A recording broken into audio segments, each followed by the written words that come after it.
Good evening, everybody. Let's make a start. My name's Russell Goulburn. I'm the Dean of the Faculty of Arts here at the University of Melbourne, and it's my great pleasure to welcome you here this evening to this Dean's Forum. As I do so, I want to acknowledge that we meet here on the Parkville campus on the unceded and sovereign country of the Wurundjeri people of the Kulin Nation, and I pay my respects to elders past and present and acknowledge their ongoing right and responsibility to care for the country on which we have the privilege of living and working. We're here this evening to talk about the role of the humanities, by which I mean those disciplines, that broad range of disciplines that enable us to study what it means to be human, and indeed what it means to be humane. The humanities have always been fundamental to understanding ourselves, always have been fundamental to addressing major social challenges. But they have become, or are in some senses, invisible. And our aim this evening is to unveil them, to reveal them afresh, and to celebrate the power, the transformative power of the humanities, and to champion the humanities. We do all of that in the context of our ambition as a faculty here at the University of Melbourne, our ambition which is to create Australia's first centre for public humanities. It's a project that we've just launched with the support of the Melbourne Humanities Foundation Board. Our aim in the coming years is to create a centre, a physical space, and in the meantime to be creating a range of spaces in which we can have precisely debates about values, about ethics and trust and meaning, working in inclusive ways, non-hierarchically, with a range of different community partners, as well as businesses, government and others. The public humanities is at its heart then about making meaning through the free circulation of ideas. That notion of the public humanities, which is gaining some traction here in Australia through the work that we're doing, is an idea that's already established in the UK and in the US. And I can't think of anybody who knows more about what that means, the notion of the public humanities specifically, than our guest this evening, Professor Sarah Churchwell. And it's my pleasure to just say a few words now to introduce Sarah. Sarah holds the chair in the public understanding of the humanities at the School of Advanced Study in the University of London. Sarah is an expert in modern and contemporary American culture and politics. Her many works ranging from, I think, her first book on the images and the myths around Marilyn Monroe through to her latest book, and I think, Tim, you've got a copy, you can, my glamorous assistant can hold up a copy of Sarah's latest book, The Wrath to Come, Gone with the Wind and the Lies America Tells. Published just last year, and which demonstrates precisely the way a humanities angle on modern and contemporary politics, the way that angle opens up new ways of understanding the nature of the world, the nature of political reality, and using Gone with the Wind, that 1936 bestseller, and thinking through its prehistory as well as its many afterlives as a way, as a window onto understanding the very nature of the US. And I imagine we'll be hearing at least something about that this evening. Sarah is an incisive cultural critic and commentator. She's much in demand in British media, radio, television.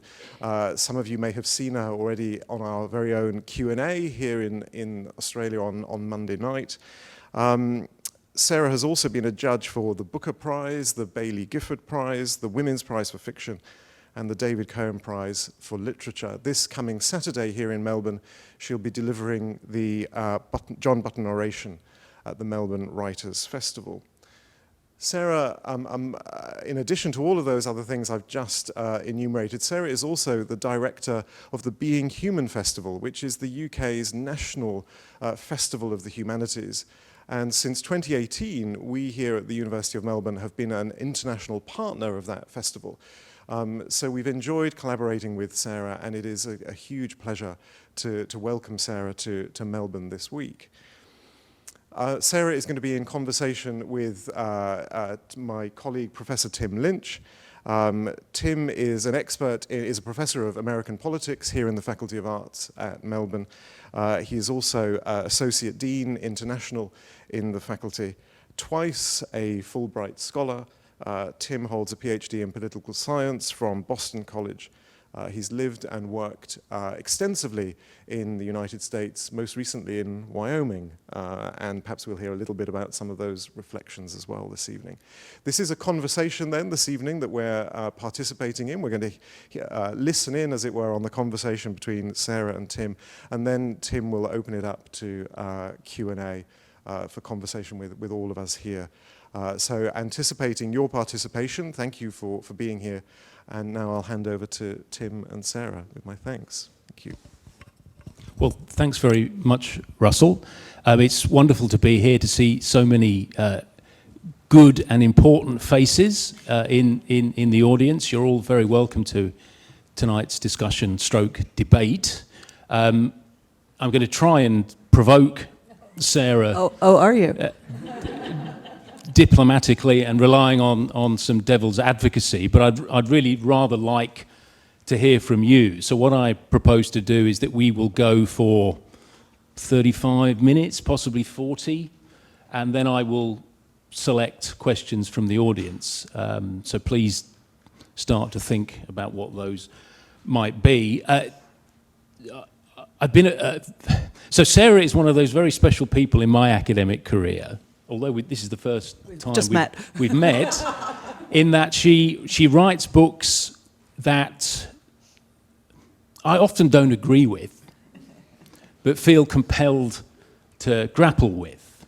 Usually I ignore books I don't agree with and just read texts that confirm my pre-existing biases, but Sarah makes that extraordinarily difficult. So I do claim to have a pretty good handle on the argument she's made, certainly in the last couple of books, which are just terrific, just terrific. I reviewed the Behold America for the Age a few years ago, and it's a great review. No, it's a great book. So what I thought I'd do, and I'd like to take two tacks, and I won't get a perfect balance across them, but I'd like to explore this concept of the invisible humanities. But I'd also like either or to consider some of the arguments you present in the latest book. So why don't we start with what's behind us, the invisible humanities. Sarah and I share at least two institutions, though we weren't there at the same time. She was a lecturer at UEA soon after I graduated from UEA, University of East Anglia as a graduate, and I left the School of Advanced Study at the University of London soon after. Just before Sarah joined that institution. Does that mean you're going to come to Melbourne? Sounds like it. I would have to leave, I suppose, for that to happen, and I have no intention of leaving. We'll see how tonight goes. So my first question, reflecting on the desperate situation that the University of East Anglia finds itself in. This, for those that don't know, it's one of the new old universities formed in the early 1960s. 1970, yeah. Well, I think it's earlier. Yeah, like so I think it's 64. I was there during the 50th anniversary. You'd think I'd remember. But yeah, like that. So it's one of the old new universities, but it's going through an existential debt crisis through bad management, bad investment, just poor leadership. It's now facing a £45 million black hole. I mean, this is existential. The first faculty which is facing cuts. Is it medicine? Is it engineering? It's humanities. Now, so my question is, why is the humanities invariably the target for cuts? Why do we think of the humanities as expendable? Thank you for that, and thank you for your introduction, your promise to provoke me. I provoke fairly easily, so we'll see how this goes. And thanks to Russell and to Sarah and the rest of the faculty for your hospitality. This was my second trip to Melbourne to to meet with you all, and I have enjoyed every minute.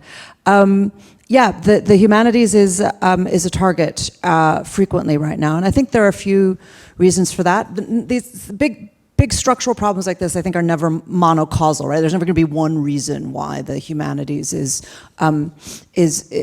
facing the kind of threats, to put it defensively, that it's facing. And I think this idea of invisibility is a really good one. It isn't one that I've used, but I may adopt it, because I think there is a sense in which people recognize the value of perhaps of an individual discipline. They might say that they recognize the value of the study of history, or they recognize the value of the study of literature. But this thing, the humanities, is often a little more opaque to people. But what is that thing? So there's a layer of language there that can be a bit rebarbative, where it sounds very kind of pompous, and people are like, what is this thing? And does it have any relationship to me and my everyday concerns? So I think there's a kind of problem of nomenclature. But it quickly goes beyond that, because then they are targeting history departments and literature departments and arts departments, and not recognizing the intrinsic value of studying those. First of all, we live in an instrumentalist age. We live in an age where people are very focused on employability and can you actually get a job? And perfectly, these are important concerns, right? Obviously, people need to be employable. If you go to university, and particularly in countries where you have to go into debt to go to university, then you have to think about whether you can pay off those debts and whether you're going to be able to, support yourself. So, perfectly reasonable question. But the problem is that then there's a discourse around all of this that says that if you go into the humanities, you won't get a job. And the fact of the matter is that certainly in the US and the UK, I can't speak to Australia specifically, but I'd be very surprised if it were different. There's an enormous amount of statistical information out there to disprove this. It's simply not true. It's an urban myth. Everybody believes it to be true, but the humanities have exactly the same, broadly, in the US and in the UK, broad rate of employability as any other degree. And so if you get a university degree, you continue to be more employable. And in fact, and I've talked about this because it really irritates me. In the UK, certainly, the government are all, almost without exception, are all humanities graduates. And it's also true in America. The American political leadership. So the day you don't get a job, are you kidding me? You run the country. Like you literally, because George Osborne, who was the chancellor, got a history degree. He wasn't an economics or a business degree, and he went to become the chancellor, right? So Obama studied international relations, right? Hillary Clinton studied political science. So. And actually, I did at one point. It was when Theresa May was prime minister. I did a thing for the FT about this exact question: that if you studied philosophy, this idea that you would be unemployable. It's like, literally, look around you. George Soros studied philosophy and he became a billionaire. It's not a bar to success in the world. And in fact, the only G20 leader at that point who hadn't studied the humanities was Angela Merkel, who had a PhD in like quantum physics or something very, very intimidating like that. So we have these myths that have developed around it. Now, that's all to suggest that the humanities is a victim of some kind of external, series of threats and malice or something. I do think that there is. I suspect that there seems to be evidence that that there are those in positions of leadership who wouldn't mind if the humanities were something that went back to being a kind of elite subject, that it's fine for their kids to study literature, but and then what they want to do is to train up everybody else to be the engineers who are going to keep things ticking over and keep them comfortable. It's a slightly conspiratorial and paranoid way of looking at things, but on the other hand, nothing that our political leadership does today makes me inclined to give them the benefit of the doubt. Let's put it that way. But I will also say that I think the humanities has something to say about this, and this takes us to the idea of public humanities, which is that it is also true that for a couple of generations, the humanities, in my view, seem to take the attitude, and I mean humanities researchers again, and I'm speaking really to a kind of Anglo-American context, but it seems to me to be very, from what I know about the Australian context, it seems to be very similar. But like, this doesn't apply to France, for example, what I'm about to say. They have a completely different relationship to this. So Europe is looking at this differently. But the way that the humanities developed in say, the 80s and 90s, and you'll be familiar with this because you went through the educational process at the same time that I did, was that it became very inward-looking. It was very much behind closed doors, people talking to each other at a very, very highly specialized, using a very highly specialized language, very advanced theoretical frameworks. And it was, in my view, deliberately exclusionary. They did set up, they created barriers to entry, and that's part of what they were doing in the professionalization of the disciplines. And I think they took it for granted that the value of the humanities was self-evident, and that they would continue to bring people into the humanities. But it simply wasn't the case. And so at the same time, the sciences were realizing that people weren't sort of seeing the value of scientific research. And so they very consciously and very skillfully and ably set up a series of conversations with the public and with policymakers about the importance of science education at a time when the humanities was sort of assuming that they would just keep getting that support, and they didn't. And so I think part of the urgency of taking on a project like Public Humanities is about reminding people that so much of the conversation that we're having is actually about the humanities, and that we need to be thinking historically, politically, philosophically, ethically in order to deal with the challenges that we have. We can't afford to dispense with the humanities, no matter what anybody else may think about, its disciplinary history or whether it can get you a job. We need it. In my view. And so I think we have to get back to a point where we are making clear its value to the public sphere in the way that Russell was talking about, its value to society, the way that it transmits core democratic values, and core values around critical thinking, and we have to get back to having a conversation about those. It's a long and complicated answer, sorry. I'll try to be shorter with the rest of it. There's an awful lot there that we could spend several hours debating.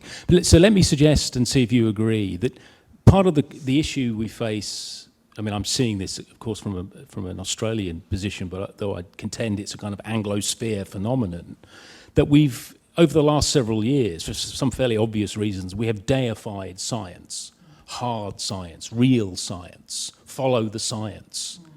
And we've forgotten the point of cures and being able to live longer is to do the stuff that humanities provides for you.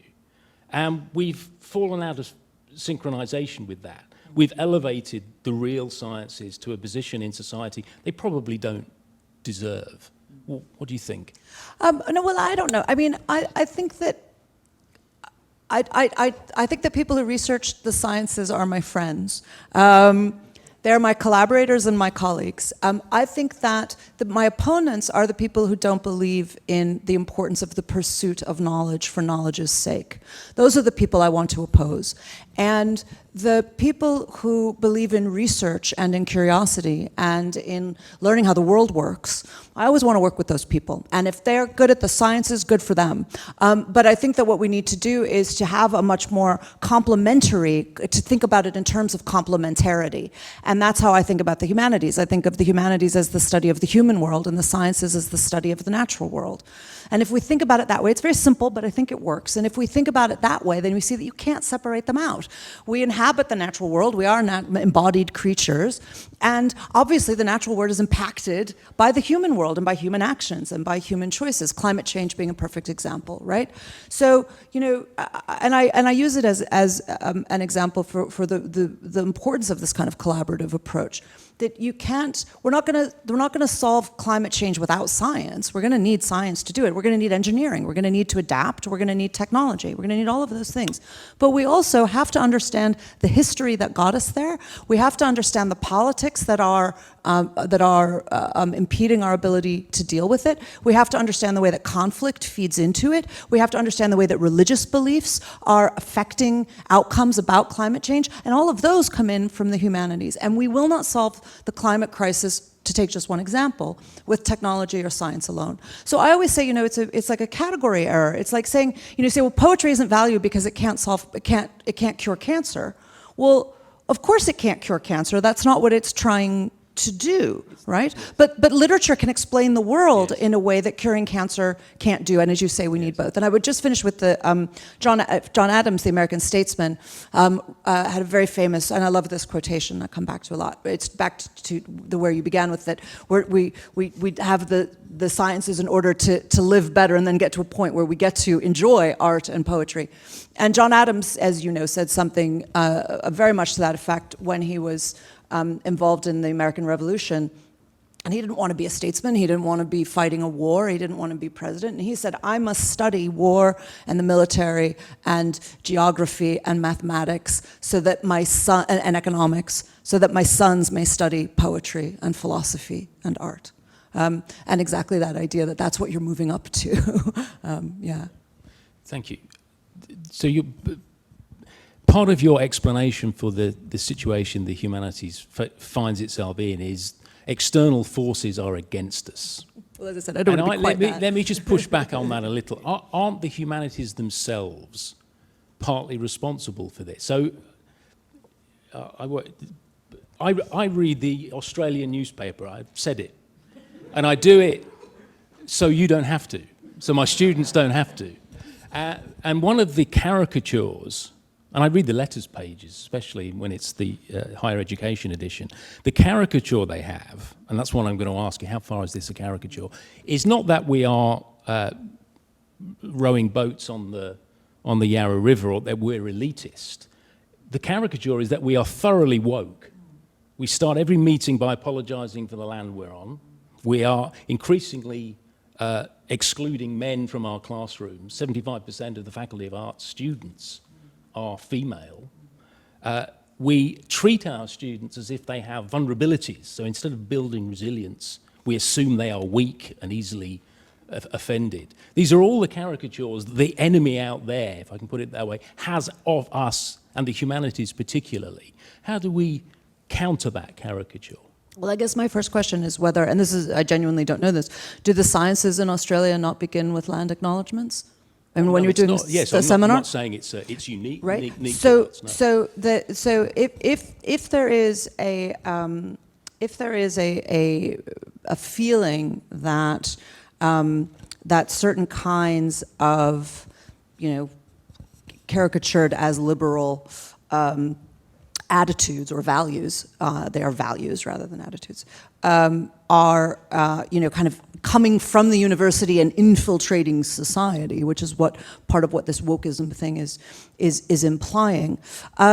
Then I think what we have to do is to back up and to say, what is it exactly that this now slur of woke, and it is a slur of wokeism, is? What is the charge? What exactly is it accusing us of? Yeah.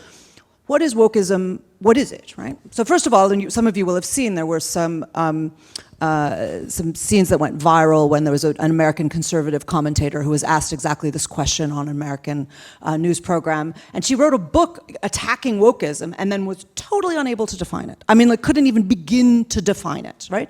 So you literally wrote a book about this and you don't know what this concept is that you think you're attacking. And this is really important because it's not that she's, particularly stupid or anything, maybe she is, but that that it is deliberately used in an incredibly fluid way in order to attack anything that they don't like. That seems vaguely liberal. It has become a synonym for liberalism or attitude, values I don't like, values of which I don't approve, values which threaten me. But specifically, it is a word that comes from African American culture, as you know. And it was a slang term that evolved in order to describe a certain awareness of racial injustice. That's how the word arose. So it is not an accident that the people who don't like it have fixated. I mean, and they're using the word a lot more than the people who are espousing these values are using. We don't describe ourselves as woke, other people describe us as woke, yes. Right? And say, oh, you're wokeist, or whatever that's supposed to mean. So I say, well, what it means is that it means that you've applied an African American term to me as a slur. That's problematic on the face of it. And it means that you think that you're objecting to people having conversations about racial justice. It means you're having objections to people having conversations about social justice.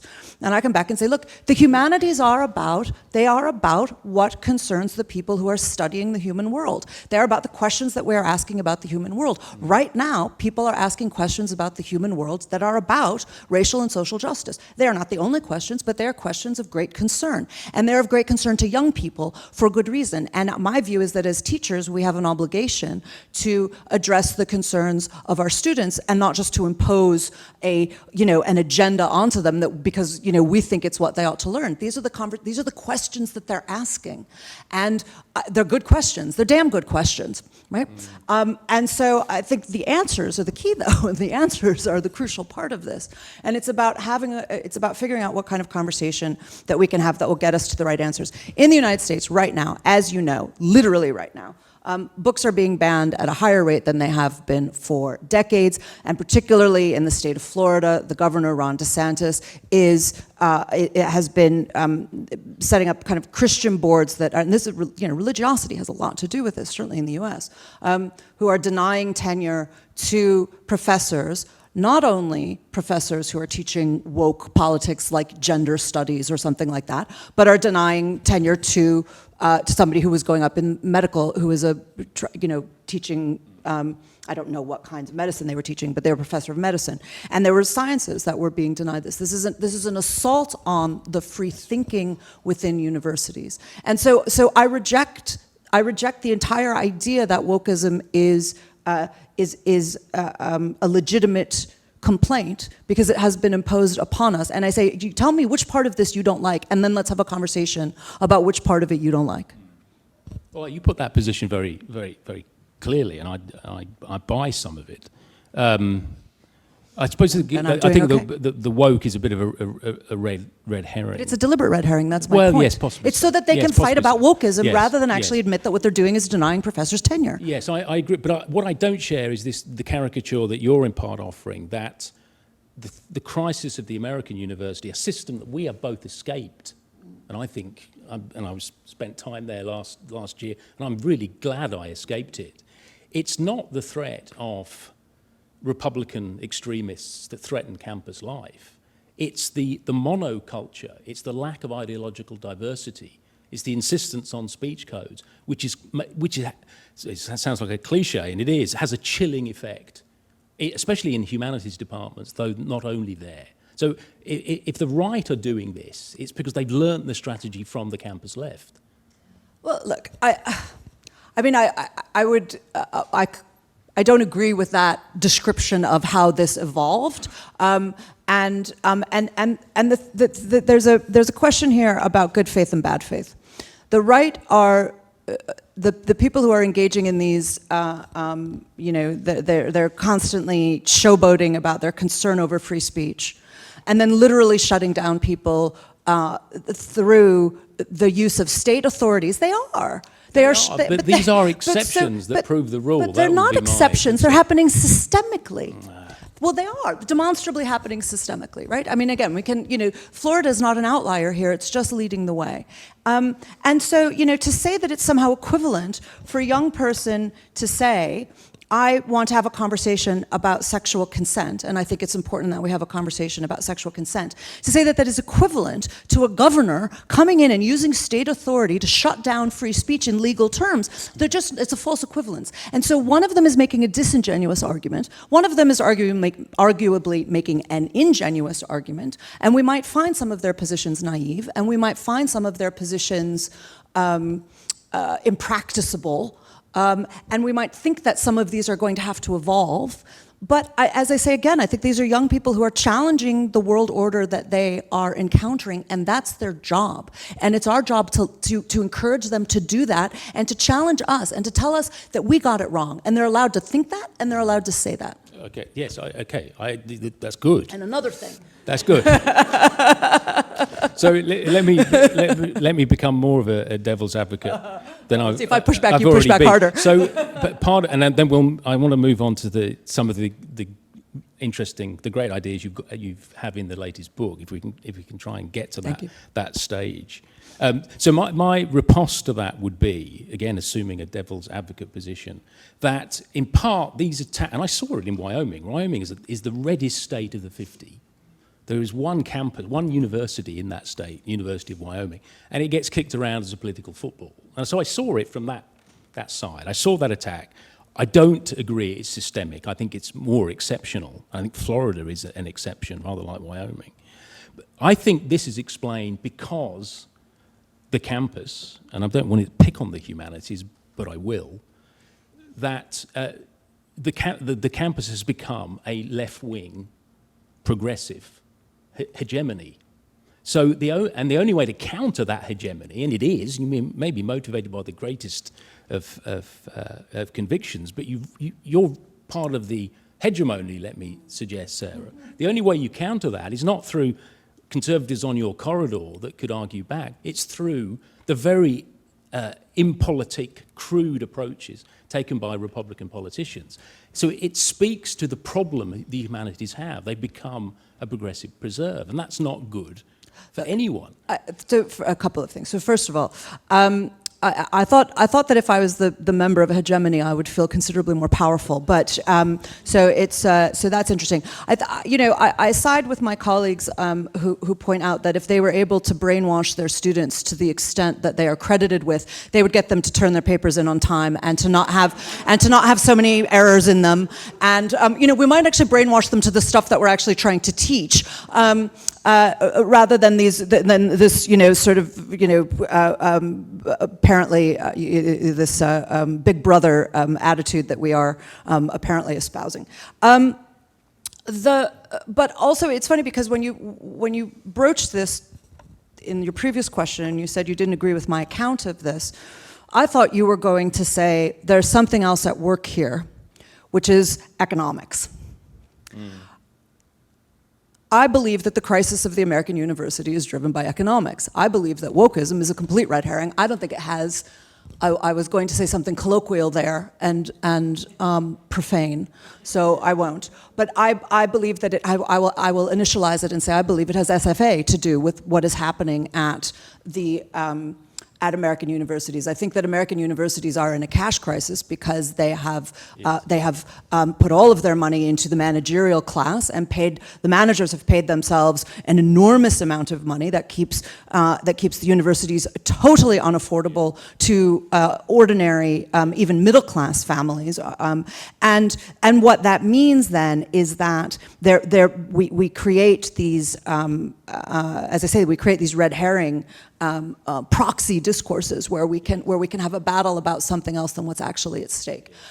So I think the culture wars are cooked up for exactly that reason. And as I say, it is disingenuous. I mean, we know, for example, and I'll give you just one instance, the American conservative commentator and theorist, partly we know this because the conservatives doing it can't keep their mouths shut about it, and they brag about it all the time. And Christopher Rufo is the one who decided to make critical race theory a thing in the US, to make it a subject of attack, and he boasted about it in a series of interviews like this. So they went, they're thoroughly available, where he said he was going down a syllabus and looking for something that looked really liberal, and that he was sure that he could make it a talking point and a lightning rod to agitate conservatives, to get them, rising up against what was happening at the universities. And went, critical race theory, that sounds bad. They're gonna hate that. And so they're literally trawling for things that they can use to turn public and popular opinion against universities. Universities are not political monocultures. They are full of people who are questioning and arguing and debating all of the time. One of the debates that we as a society have is about what are the limits of this question of what are the limits of which kinds of attitudes we're prepared to support, and how do we construe hate speech. And those are very complicated legal, ethical, and political questions in every society, where the boundary is. And we're at a moment where those boundaries are being tested and moved again. And that's always a challenging time. But ultimately, I think that American conservatives don't like universities because they teach that people didn't walk with dinosaurs because God said so, right? No, it's really true, and you know that. You were in Wyoming, for Christ's sake. A lot of dinosaurs. So A lot of churches and dinosaurs. I really think that it's I'm not prepared to accept the framework that they are imposing on university life, and it is one that I don't recognize as a description of the kinds of conversations that I see happening in universities. Yes. No, again, that's close to an unimpeachable answer. So my My apologies. Of course, I'm a walking refutation of this position, which I am devil's advocating to you, that I am skeptical of both left and right. And I don't like to claim a position, and I've done fine. And so far, You're a member of the evening. hegemony too. So it would be nice to be part of the hegemony, but I've never felt myself to be so. So yes, I do accept that there probably is more freedom of speech, more academic freedom, more robust debate than certainly the Republican Party would have us believe, or the Liberal Party here. We're within a certain, not wholly persuaded by that, but so we haven't got long in terms of my being able to ask you things. So I wanted to get to the book, which I found just absolutely brilliant. And I say that not just to flatter you because you're next to me and my dean is watching, but because it really is. You learn so much from it that I just didn't know. I thought, oh my God, I didn't know. When you do this, thank you. Okay, that's a great compliment. But I'd like to, but I don't agree with some of its conclusions. Fair enough. So I think, and the greatest testament I can pay to a book is that you create far more avenues of debate and argument than you foreclose. And so the book really excels at that. You give the Democrats, big D Democrats, quite a free pass. And the book, for those that, I mean, I don't want to describe, but when I've got the author here, I think she'll do a better job of describing her own book than I will. But you give the Democrats seem to me the great racists in this story. I mean, we can say, well, there were the Southern Democrats, the Northern Democrats were fine. But the story you tell is of democratic hegemony, and with that comes slavery, then comes Jim Crow, then comes segregation. The great resistors are Southern Democratic governors in the 1960s. But then you project forward, sorry, this is a long question, and then we get Trump and January 6th. They are the inheritors. They're not the inheritors. The Democrats are, in some ways, as the name suggests, the natural evolution from that position. Have racial obsessions, speak in terms of hierarchy, champion intersectionality. The heirs that you indict, the heirs of those you indict are actually the modern Democratic Party. Discuss. Could not disagree with that more. I think that it's, and as you know, that is an outlying read of American politics. I mean, every American history course that covers the 20th century United States, one of the main topics, if not the main topic, is the realignments of the Republican and the Democratic Party. They flipped values around civil rights. So what happens is there is and this is very confusing to people, right? So the party of Lincoln was the Republican Party, and it was the party of abolition, and it was the anti-slavery party, and the Southern Democrats were the agrarian slaveholding party, and they were the party that went to war, to the Civil War, to secede. And then over the course of the early 20th century, because of patterns of immigration and urbanization. The Democrats increasingly needed to, in order to gain power, they increasingly needed to create coalitions in urban areas with immigrants that started to create positions that were out of alignment with Southern agrarian Democrats. And the party started to have internal splits about how this was all going to work. And that continues to be the case up through FDR. FDR required the support of the Southern Democrats. He pandered to Southern racists in the New Deal. The New Deal gave, which creates our welfare state, right? But it created it created exemptions for white Southerners, and it gave, so it did things like if you were below the poverty line, the New Deal would help you unless you worked as a domestic servant or a farmhand, and 98% of what, I'm making that number up, but some huge proportion of the people that would apply to were black, right? So it created these specific exemptions for African Americans so that they wouldn't benefit from the New Deal, and that was to pander to white Southerners. That's just one example. Over the course of the 20th century, through civil rights, the parties start to flip their positions, and the Republicans become the party of big business as it gets construed over the 20th century.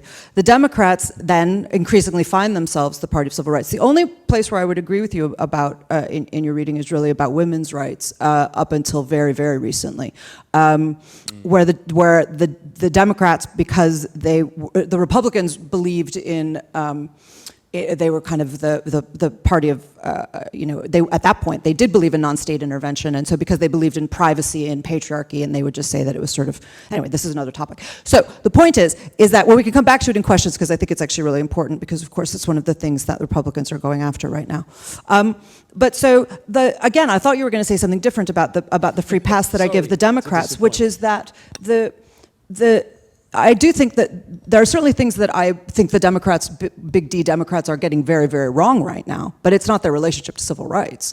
What they're getting very wrong right now is that they're a gerontocracy, and that they are clinging on to power when they're 89 and 90 years old, and they refuse to pass the baton, and they need to pass it on to a younger generation. So I certainly, and I don't get into that in the book, I think that there are very serious problems with the ways that the Democrats are governing. I also think, as a Republican strategist once said, that they keep bringing pillows to a knife fight, which is a problem for those of us who want them to fight for our rights. But there's not any question that they are currently the party that supports civil rights in the United States, and that the Republicans, as they are currently construed, are absolutely engaged in demonstrable white supremacist Christian nationalism that they are pandering to on all kinds of levels. I mean, I just give you Marjorie Taylor Greene, and yes. Come on. I mean, it's, she's absurd, but I wonder how far she represents a true conservative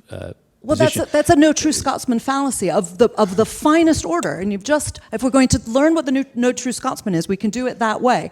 She has been chosen by McCarthy, who is the House Majority Leader, as the head of the caucus. He is absolutely letting her be his spokesperson. So don't tell me she's not a true American conservative. She's being handed all the power.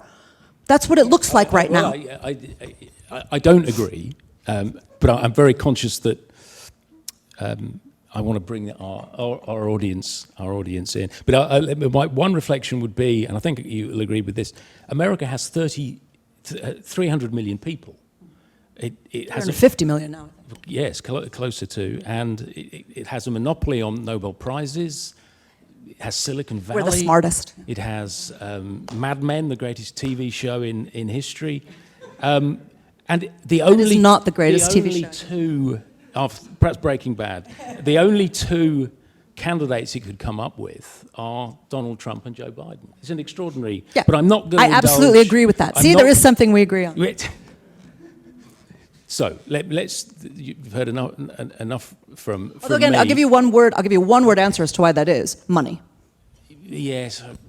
Yes, I mean, money's important. But that's why the American political system doesn't produce anybody else, is because of money. Trump hijacked the airwaves and anyway, that's how it happened. We're going to just keep trading historical analogies, but the United States gave us the greatest leader of, I think, the modern world, Abraham Lincoln. Agreed. Straight after him came one of the worst, Andrew Johnson, Democrat. We do that. Democrat. Obama followed by Trump. We do that.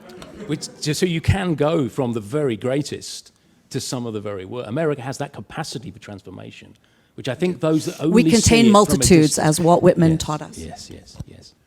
Ladies and gentlemen, we've reached a conclusion. I want to say just to thank three groups. First of all, the Humanities Foundation Board, which are central to the debate around the public humanities, and can fund events like this. The organisers of the conference themselves. It's 4 groups. I want to thank. I want to thank the audience for turning up on a very autumnal, wet, May evening, and asking some excellent questions. The first 5 questions have earned themselves a free copy of Sarah's book.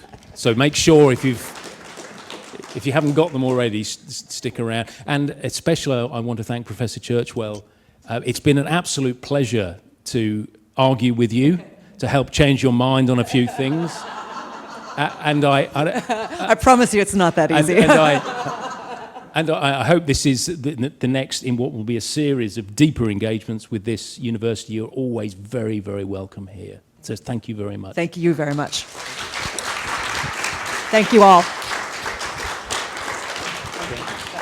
It was a great day. Very fun.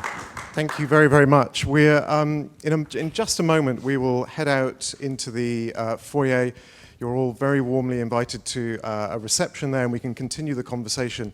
I do just want to extend the thanks just for a moment, if I could. Firstly, I want to thank you, members of the audience, for being here, for participating. Thank you particularly to those who asked questions. I'm particularly grateful for the question about language and the place of language. It seems to me that in a Faculty of Arts, that's short for Faculty of the Arts of Language. We offer degrees in the arts of language and how we use language well.